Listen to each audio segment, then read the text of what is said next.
Krishna, Hare Krishna, Krishna Krishna, Hare Hare, Hare Rama, Hare Rama, Rama Rama, Hare Hare.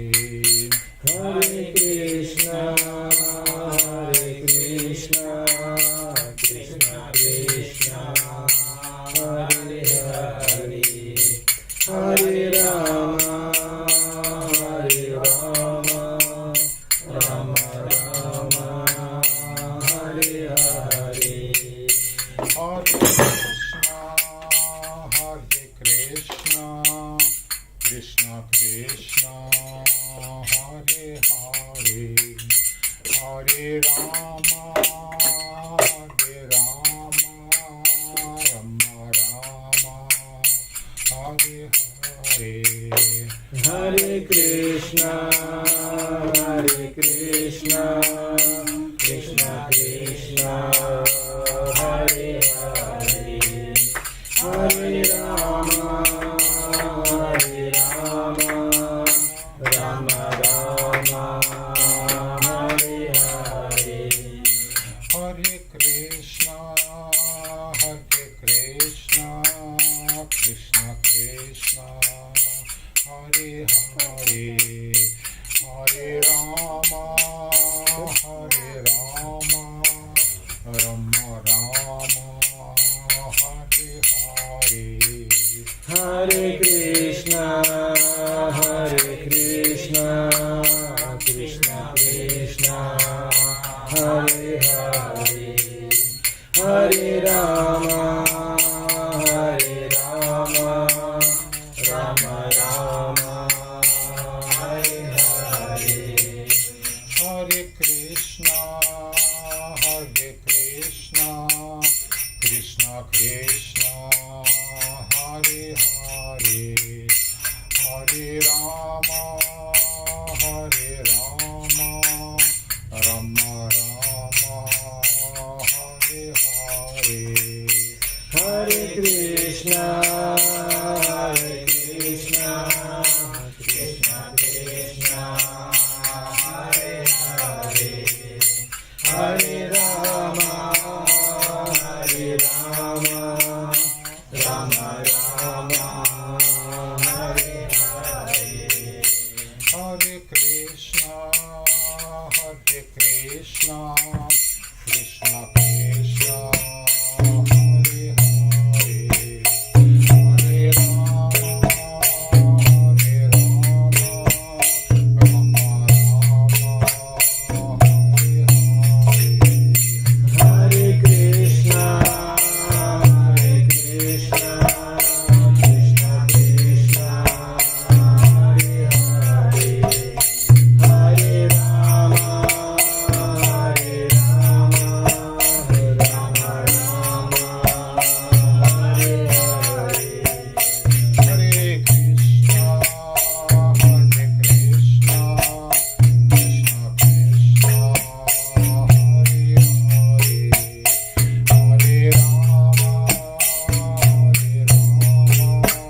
So we are here, and it's wonderful. And I was again. I was asked to.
So to say, but look at the elephant.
one of the subjects of discussion was like, well, how many angels can find a place on the tip of the needle? And it's all great and dandy, besides being completely impractical. This is an example of purely theoretical question. It tickles their brains to think about that. They feel good, they feel intellectually powerful, but what's the use of that? And it's enough to understand that we are anu, very, very, very small. And look, I've been training in Taekwondo for 20 years. I kind of finished with that due to age. But there are very strong people who are training there. They're very powerful, boys and girls, men and women. They're Kshatriya type, because naturally you are doing, if you are let to do what you think, what you really want to do, then your true nature manifests itself. Because, yeah, that's how we are manifesting ourselves in the world through our senses. And we have a senses for perception and senses for action. So this is our manifestation. And of course, if you act in a certain way, that's your heart desire, that's your wish. And but Kshatriya mentality has, just like there is nothing pure in this material world. So even the goodness, there is a goodness, passion, and ignorance. And we even think, oh, goodness is good. Yes, goodness is very good. We should develop goodness. But it also has its own share of pitfalls. Because, like, for example, knowledge. Knowledge is a symptom of goodness. And but when you take it in a material sense, then you become puffed up. Oh, I'm so sharp, I'm so intelligent, I'm the best, I'm this and that, and I can defeat anybody in logic and reason. But back to martial art, my trainer, who is extremely good at that, he always used to say that, look, you always must think that there is somebody who is better than I, because it is. And if you are coming up with this puffed up attitude, then you can have it as for sure. The moment comes and pang, you get suddenly a kick in your face, and then you are lying flat on the ground and thinking, oh, what happened? Happened because you are puffed up. Also, I'm sitting now on a rather tall chair, but it's better to sit low, because from the tall chair you can fall very easily. It's actually right now was about to collapse. Believe me or not, when I was talking about it, it was starting to fall apart. What would happen in a few seconds if I wouldn't pay attention to it? I would just make a show, a big show, commotion, and everybody would be thinking, oh God, what he is doing here? Like a crab trying to get up, and okay, I don't care. I wouldn't be confused, but it still would be a little bit funny situation. So when you go up, there is even more place to come down. So the higher you go, the harder is fall. This is as a matter of fact, we are talking about the humility here, as I started. So it's very easy. It's better, it's safer attitude to take a humble position. Again, Lord Chaitanya, in the only sure creation which is his, as we know, Shikshashtaka, he wrote, humbler than a blade of grass, than a straw in the street. And the grass, everybody is walking on the grass when it's available. But grass is just simply there. It just bows down, accepts trampling, and keeps going. And a straw in the street, everybody does the same, and birds are coming and taking it and making some nest or whatever. A cow passes, makes a plop, and still grass is simply there, tolerates. So it's a very safe, very proper attitude to think about everybody, more or less everybody else, than better than yourself. And while I was thinking about today's matter, and I was feeling this sense of helplessness, I felt, oh, it's because I'm so humble. No. My only excuse was just like Arjuna. Arjuna, he is an eternal associate of Krishna. He's always with Krishna. He never leaves Krishna. He cannot be an illusion like we are. And we are thinking that, I'm man, I'm woman, I'm Russian, I'm Ukrainian. Next week, I will be hopefully getting a visa to Russia, and I'm going there because of my private matters. And you look at the world situation, which is extremely miserable. It's always miserable, of course, we know that. But due to, it's a material world after all. So you will have your fourfold miseries coming from your mind, other living entities, from a demigods. But some periods are better than the other.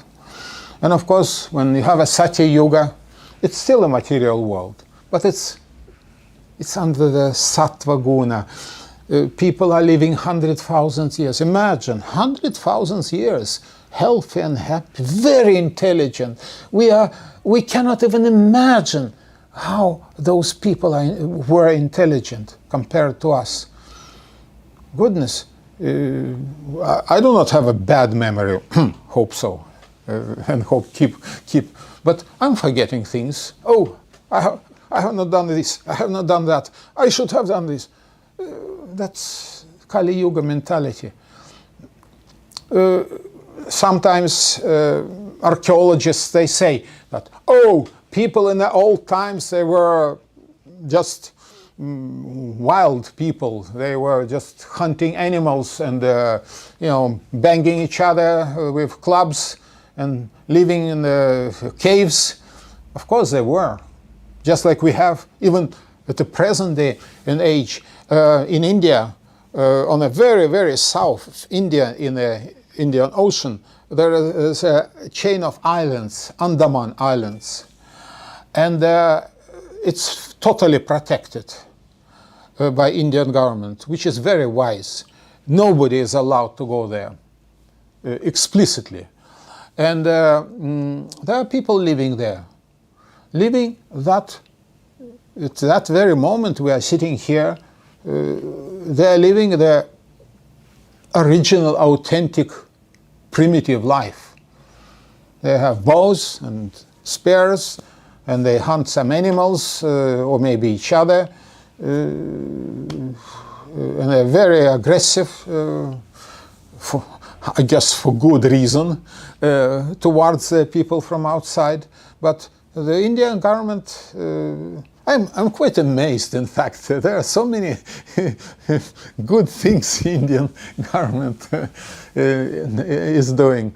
Totally protects them. Nobody is allowed there, and if you manage to go there, then they will kill you, and that's it. So they are wild people.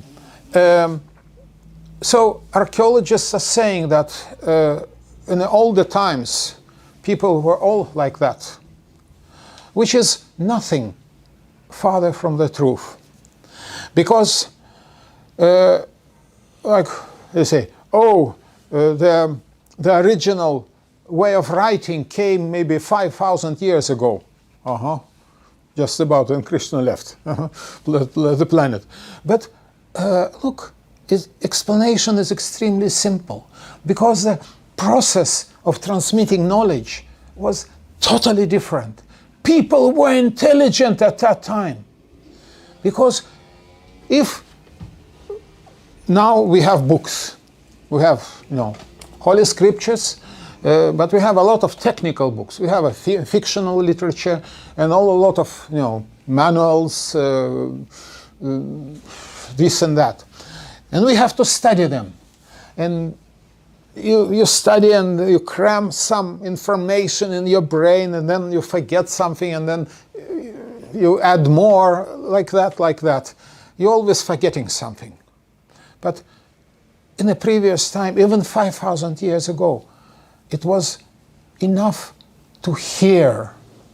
You were not going to universities then. You're going to Gurukula. At that age, you have been at Gurukula.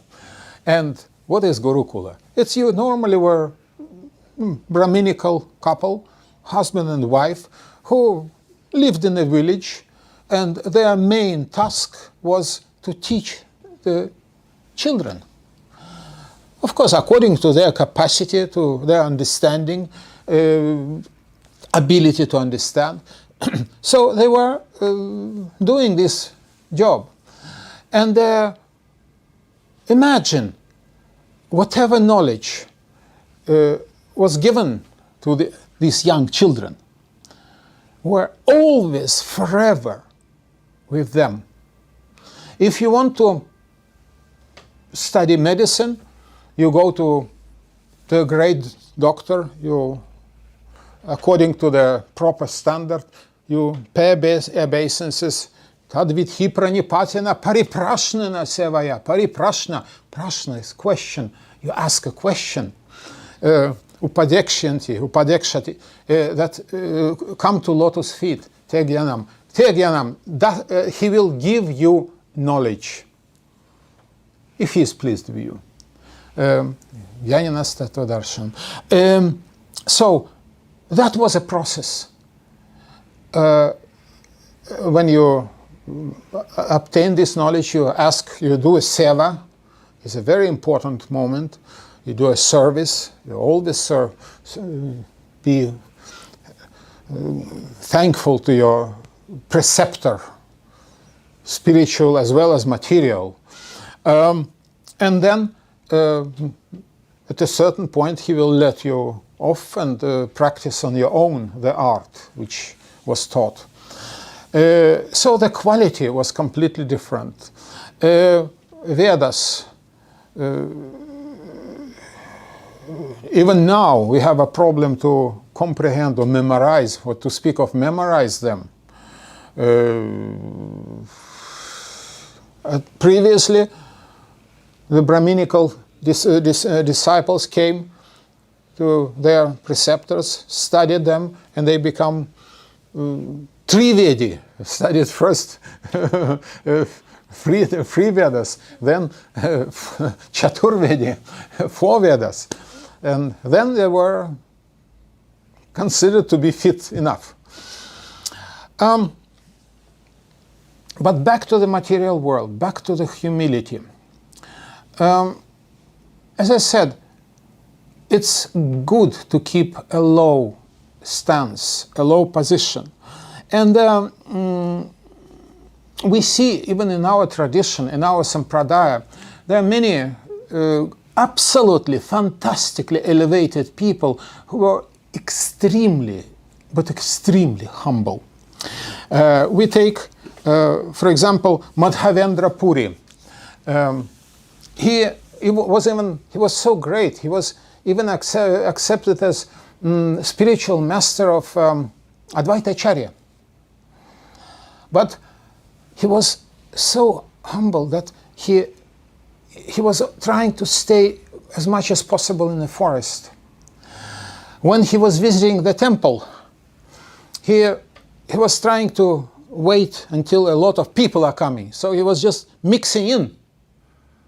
So nobody recognizes him. But of course, you know, people, oh, look at this, it's Sriman Madhavendra Puri, and so on and so on and so on. His specific import in our sampradaya is actually bringing the worship of Radha and Krishna, the way we perform now. Then we have another example I can give, Gaura Kishore Das Babaji. Those who read Chaitanya Charitamrita know that he was Babaji. What means Babaji? You know, Babaji means that he is not taking any disciples.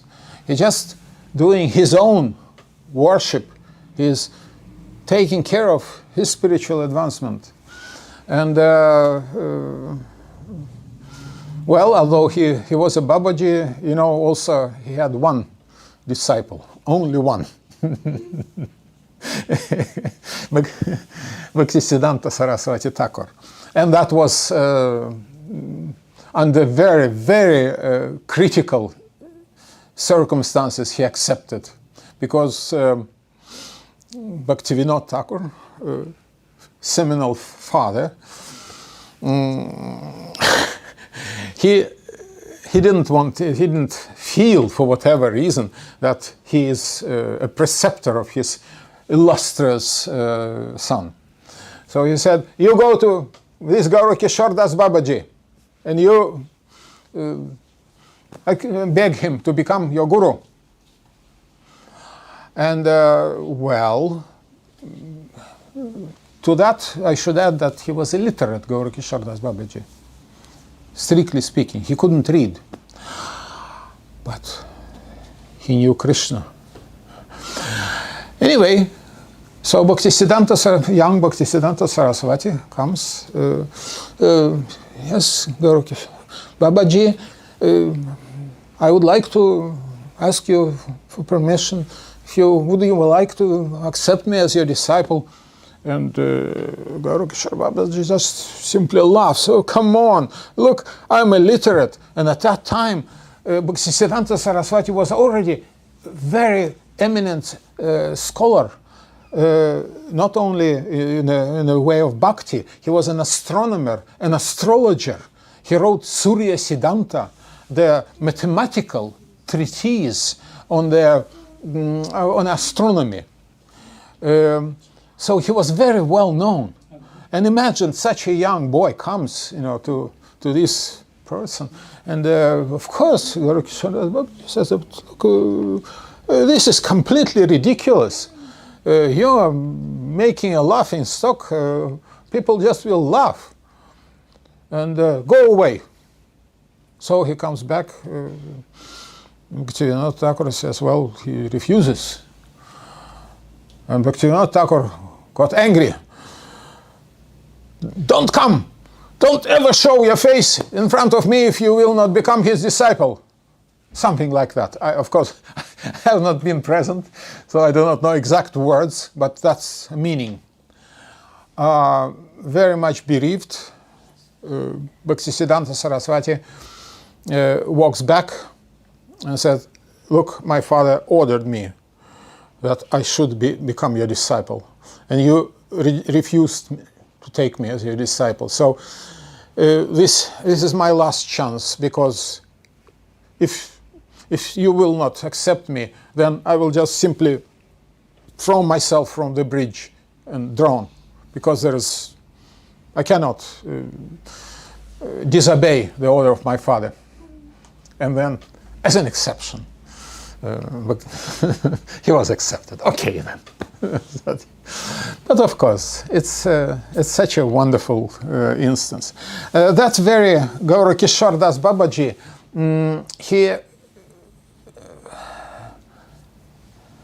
he loved to chant the holy name.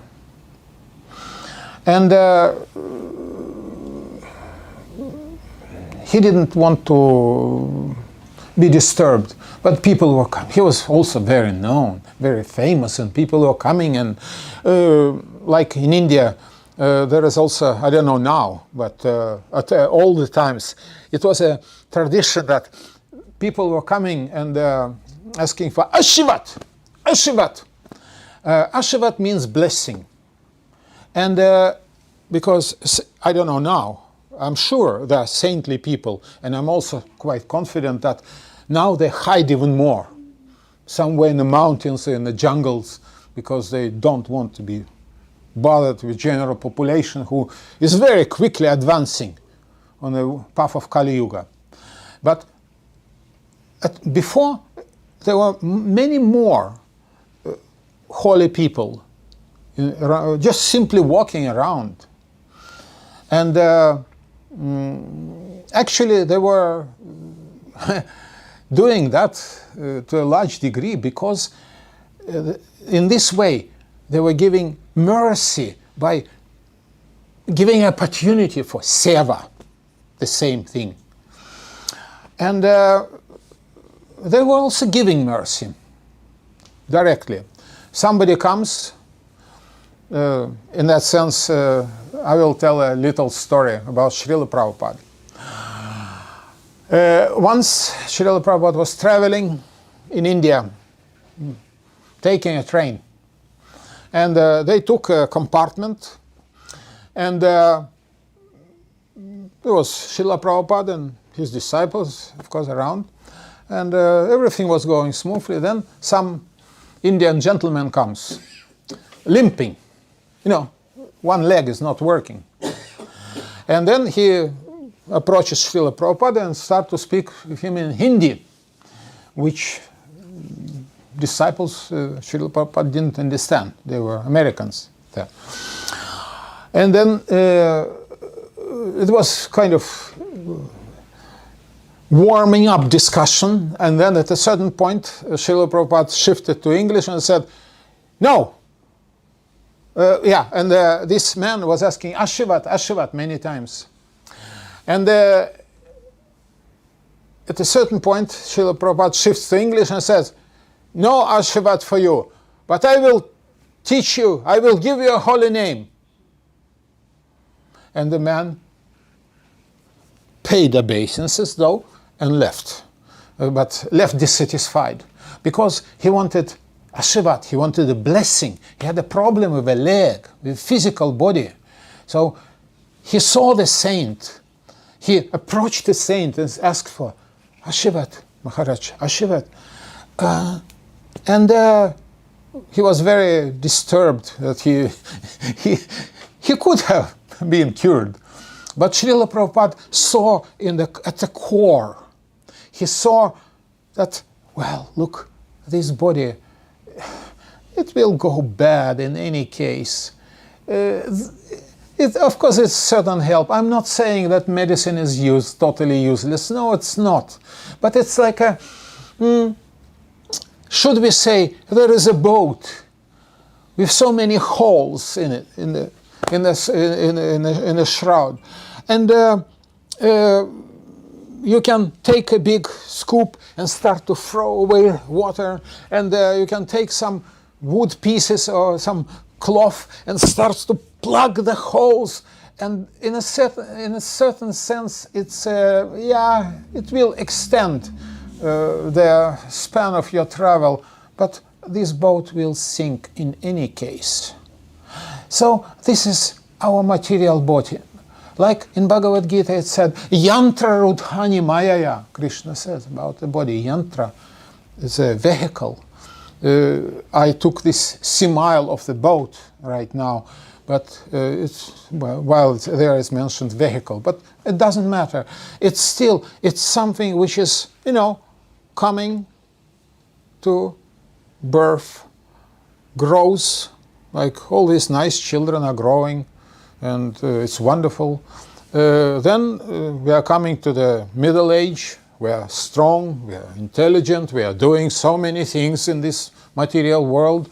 Then we are getting a little older, and some funny spots come on the skin, and muscles are not as good as strong, reaction is not as good as strong, and then at best you become old, completely gray hair, or you lose your hair, your teeth, and of course nowadays you can screw some,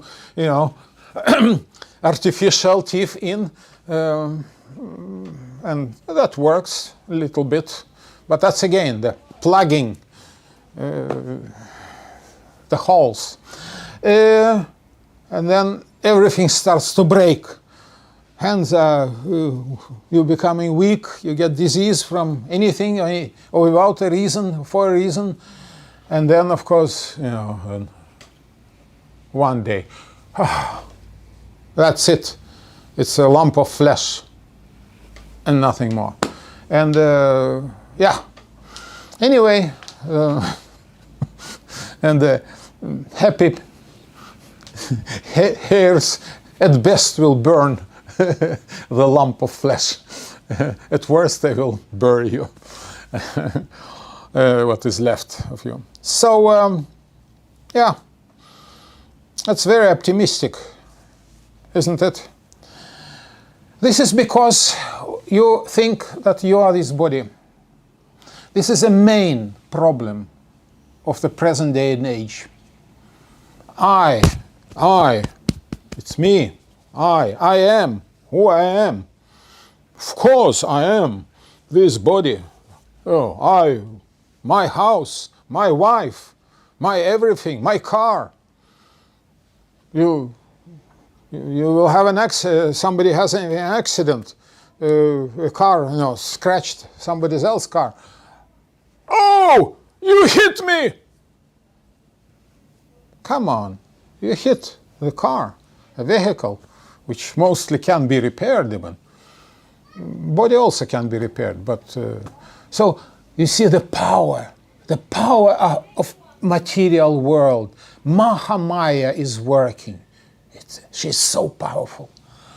She has two hands, and with one hand she is covering your eyes, because when you see, you understand, oh, here is a door, here's a window, I can walk around.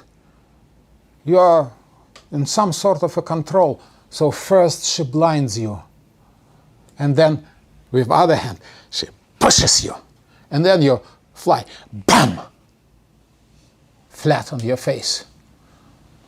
And if you are lucky, you understand, oh.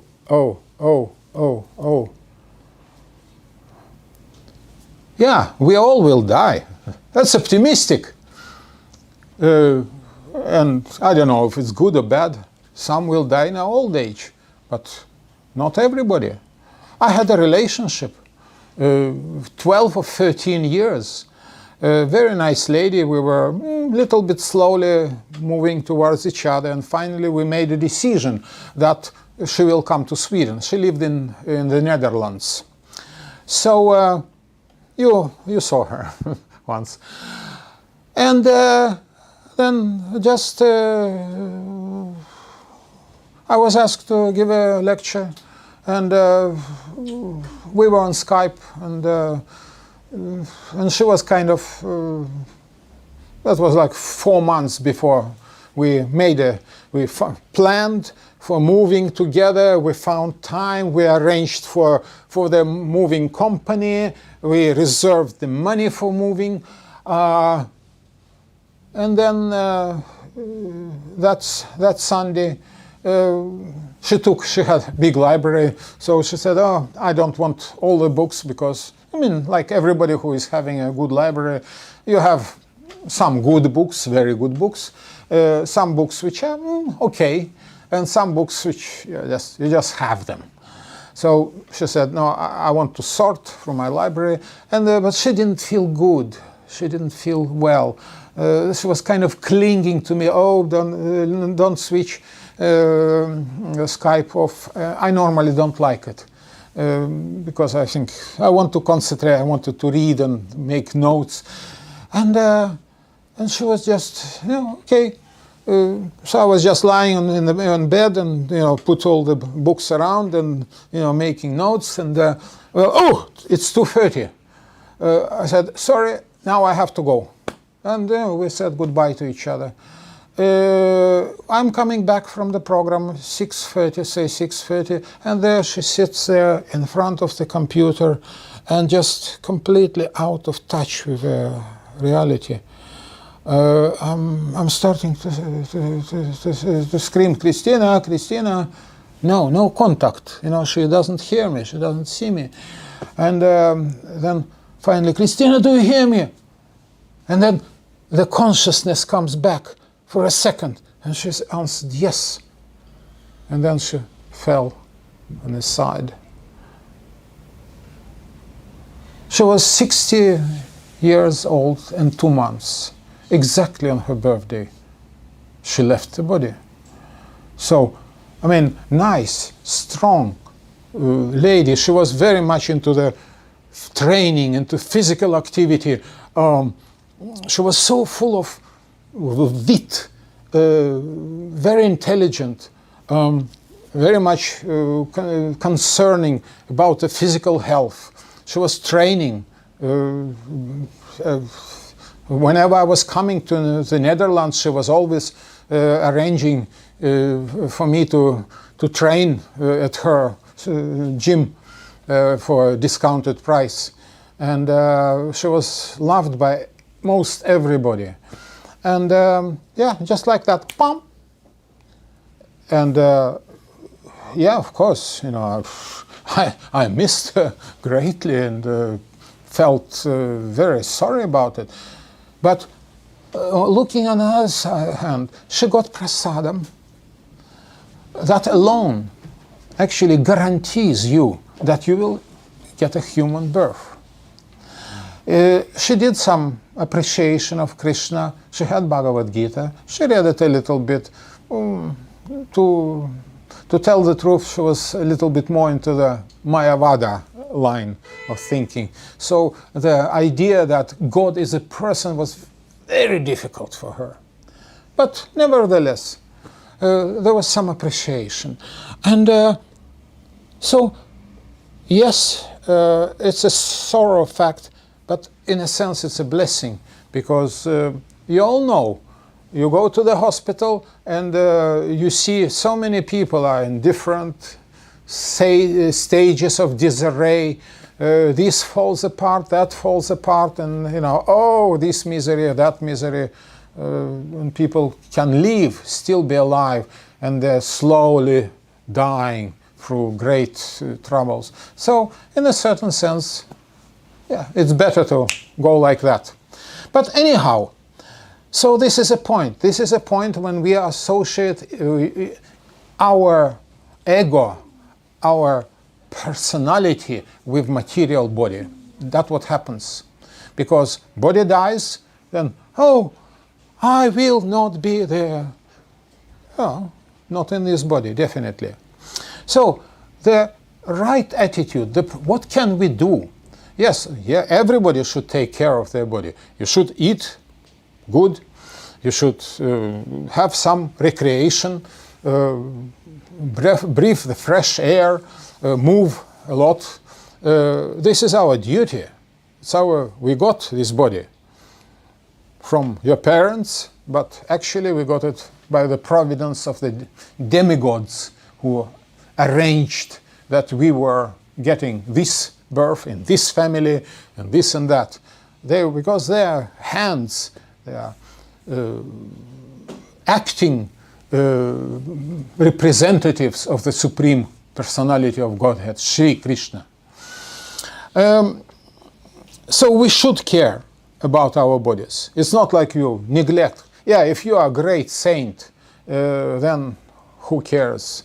But you have to be a great saint.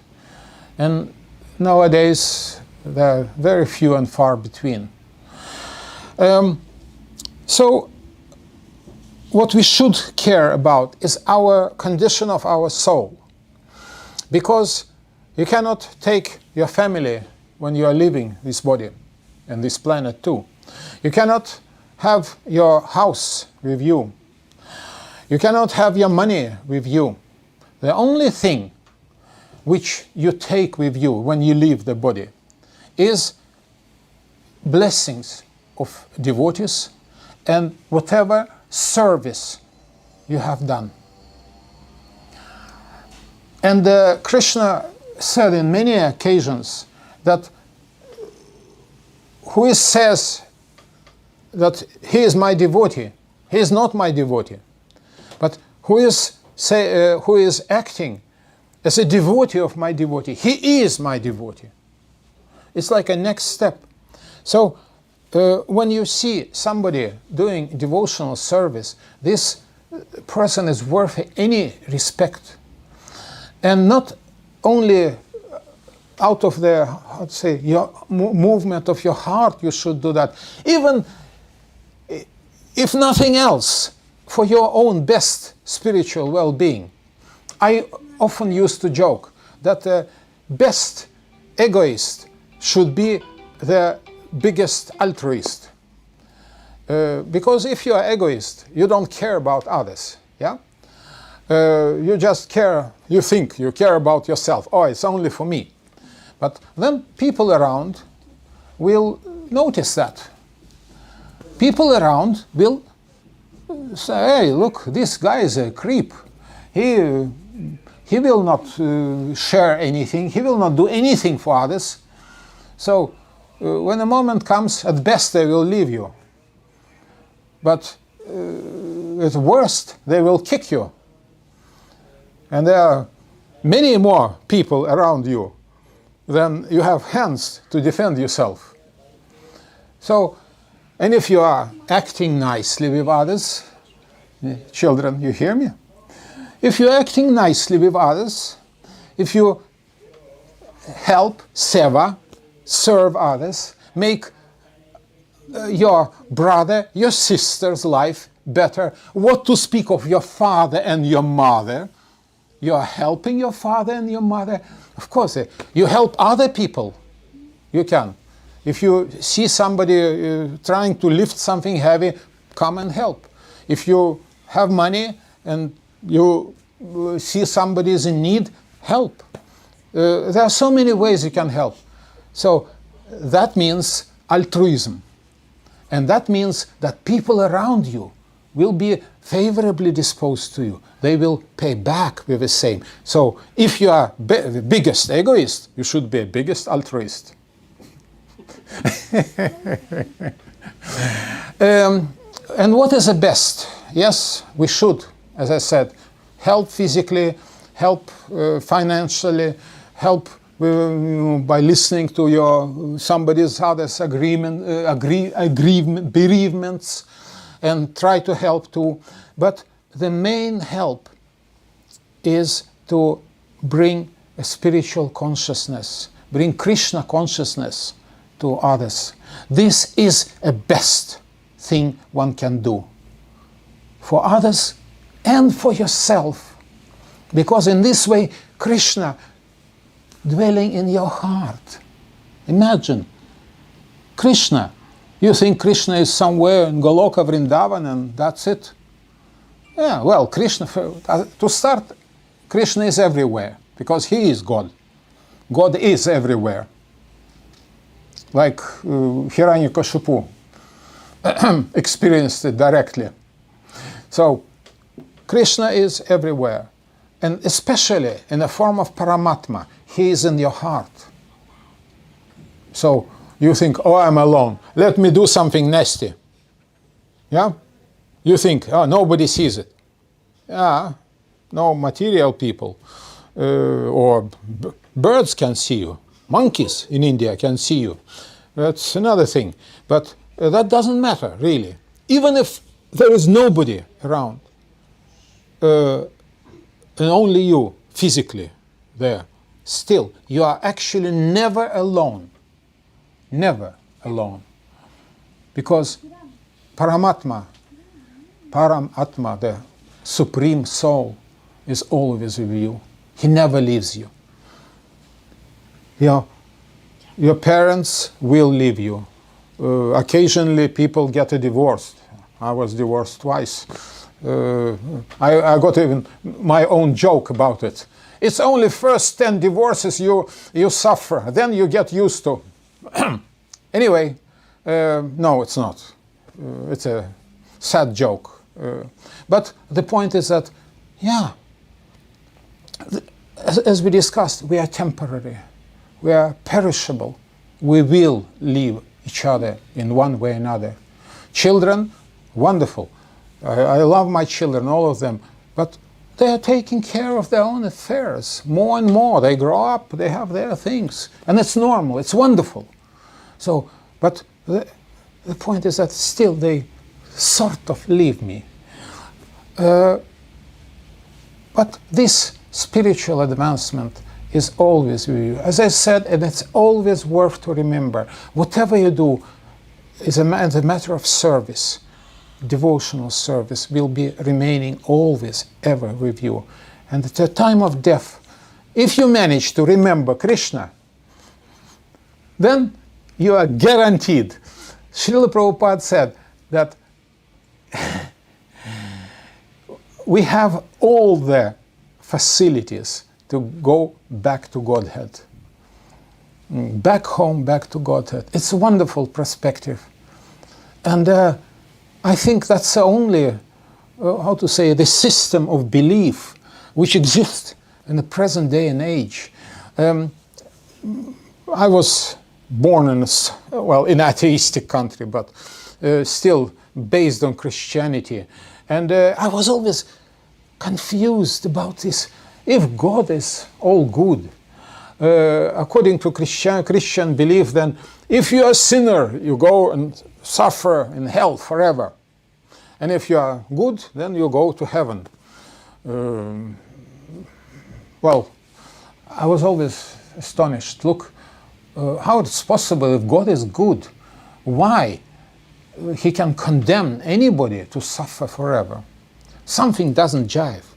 And in that regard, the Krishna consciousness is so wonderful. Vedic knowledge is so wonderful because even if you are greatest fool, you might lose this human form of life and go through all this 8,400,000 different forms of living entities. Still, by the will of samsara, you will be brought back to a human form, sooner or later. If you took prasadam once, it's already a guarantee that you will be born as a human. Just that is wonderful. That's why prasadam distribution is important. But even better than prasadam distribution is a book distribution, because then you have instructions, spiritual instructions, which can turn your life upside down. And it maybe sound negative. No, it's positive.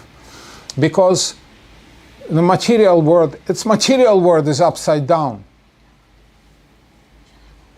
There is a verse, Urtva Mulam, Anthashakam. Urtva, up, Mulam, root. With a root upwards. So material world is a perverted reflection. So when spiritual knowledge will turn you, you will finally obtain your true position, your true standing, even in this world. Because actually, for a devotee, true devotee, doesn't matter if he is here, if he is there, he is continuing with seva, continuing with service. So let us have this attitude now and for all our days to come, which I hope will be many, healthy and happy, which I wish to everybody. Hare Krishna. Hare Krishna.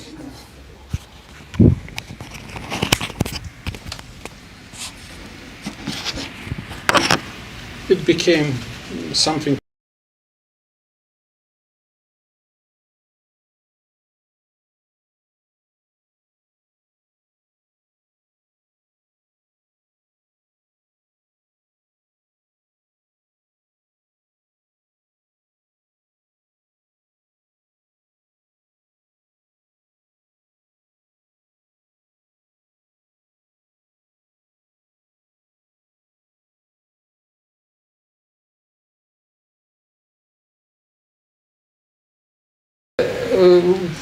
Will be offered prasadam, Boga.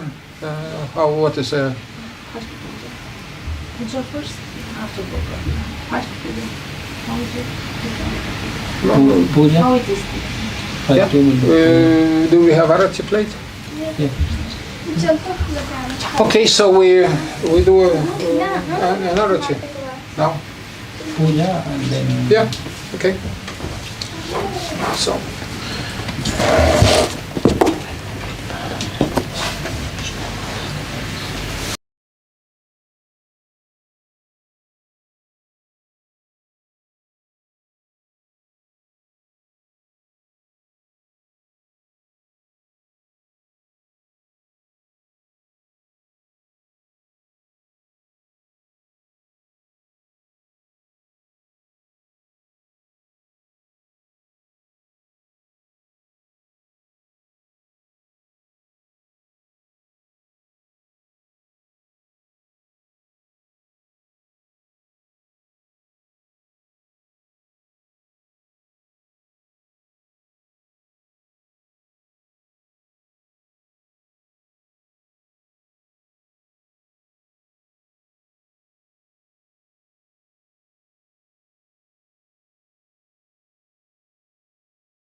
Shall water. Да, еще не чай воды, без сенока, ведем чай без сенока.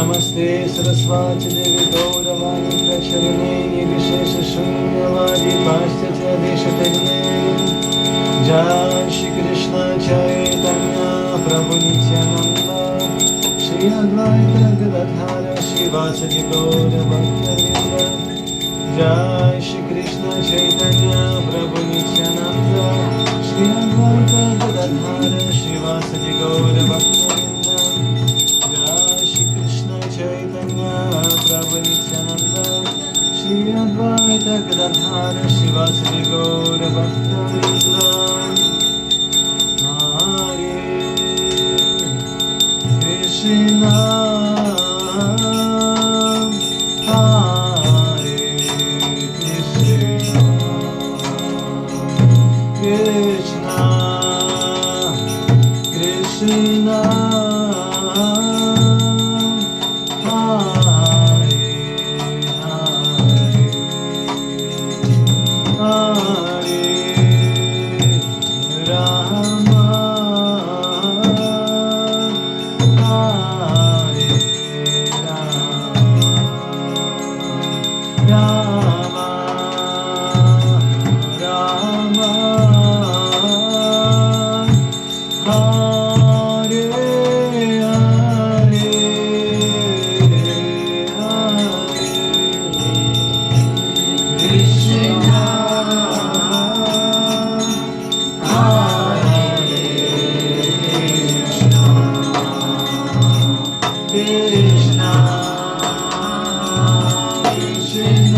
Krishna, Hare Krishna, Krishna,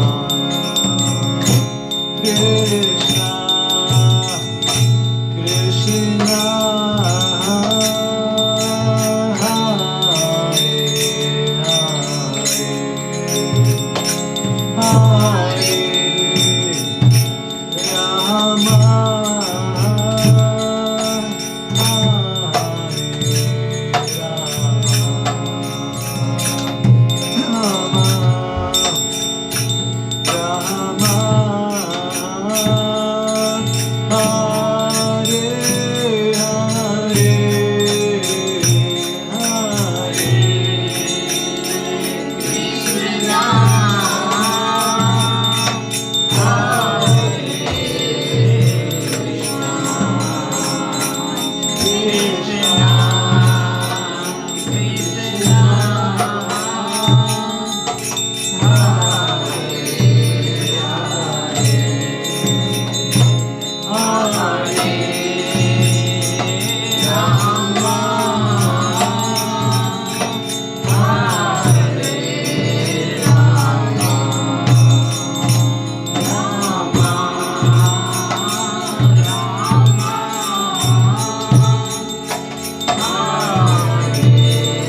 Sankirtana Yagya ki Deva Prabhupada ki Jai Gaur Premanande Hari Bolo.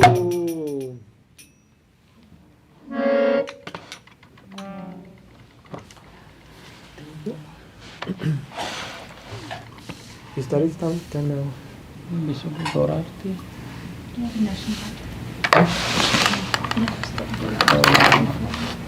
Dorarti होगा then Narasimha.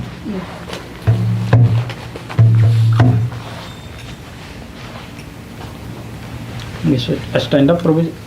Please. Cut off. if you could help me with Yeah. Hey, Ganesh. Phone पकड़ लो. would you hold for me?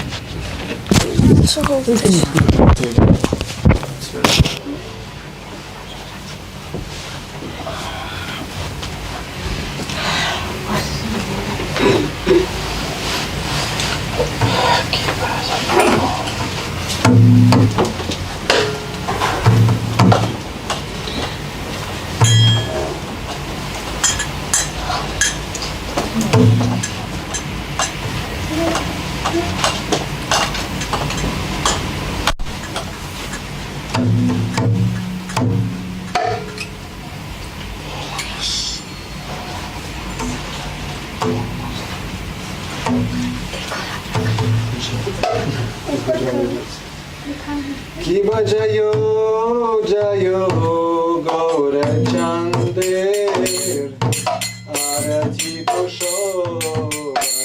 Iba jayo jayo gora chande arati kosoba Janari tatavani jagamanaloba.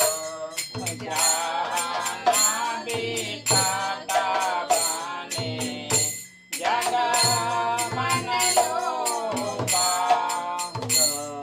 Janari tatavani jagamanaloba.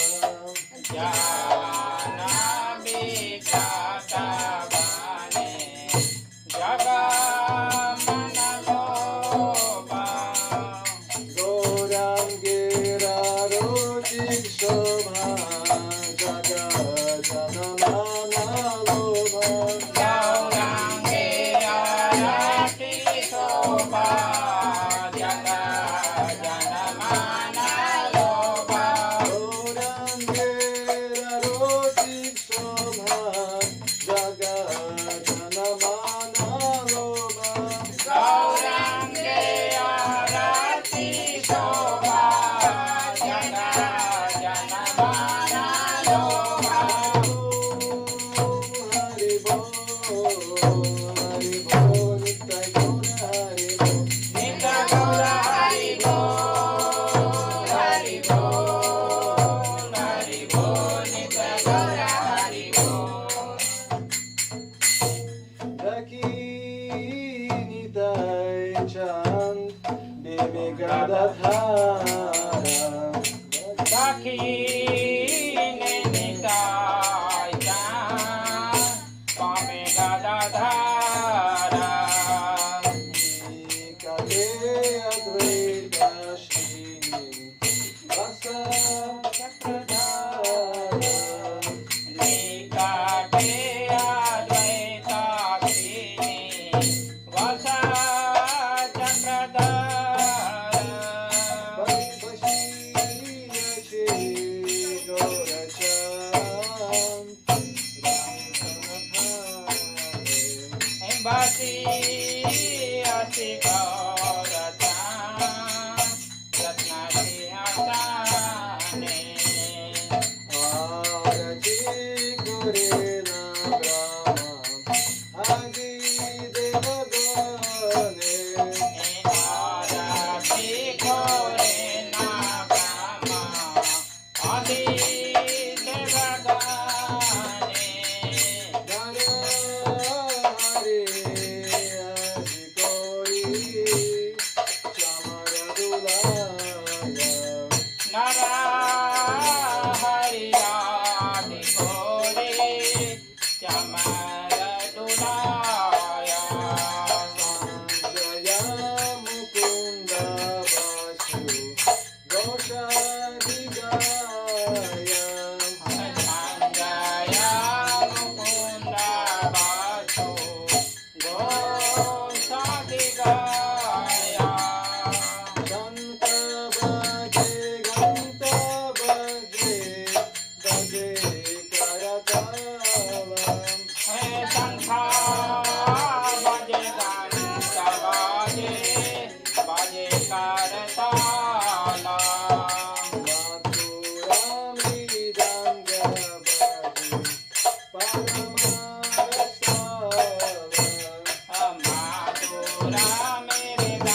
Koti Chandrajini Vadana Ujvala Bahu Koti Chandrajini Vadana Ujvala Navate Shivana Mala Gorim Jalamala Adala Desevana Mala Kore Dharamala Shiva Shuka Narada Premi Gada Gada Shiva Sukanarada Preme Gada Gada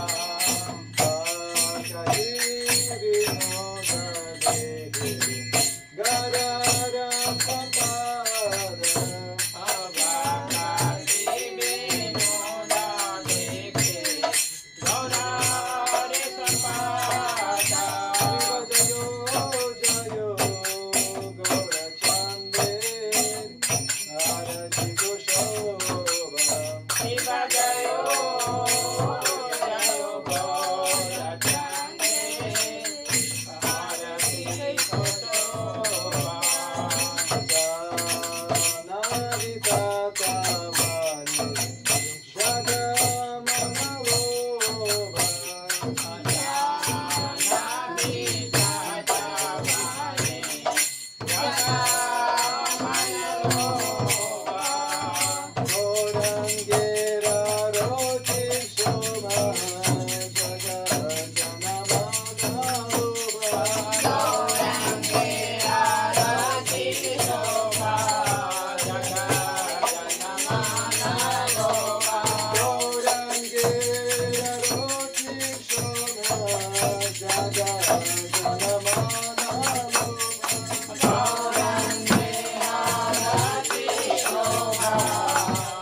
Jaya Shri Krishna Chaitanya Jaya Shri Krishna Chaitanya Prabhu Nityananda Shri Advaita Gadadhara Shivasari Gaura Gaurina Shri Advaita Gadadhara Shivasari Gaura Gaurina Hare Krishna Hare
If I forget something.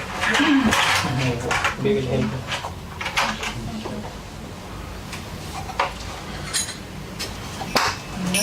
Namaste Narasimhaya. Namaste Narasimhaya.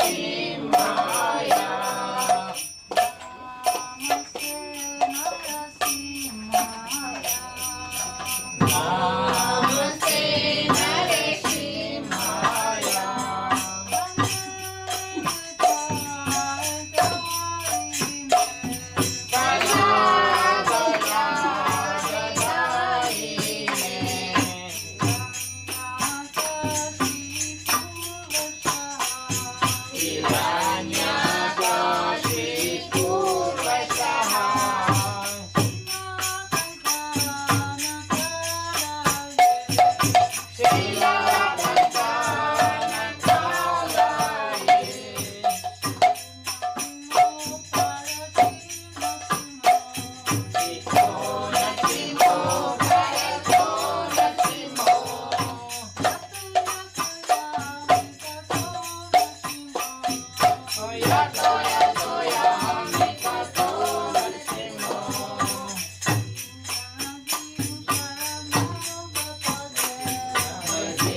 Now it is prasadam time. Yes. Yeah. Those were Krishna accepted. Whatever was prepared. So Hare Krishna. Now so now it is a prasadam time. Okay, so dear Sorry. So for online, today for that's it, and we will have the prasadam, and next week, next Sunday, we will meet again. Hare Krishna. Krishna.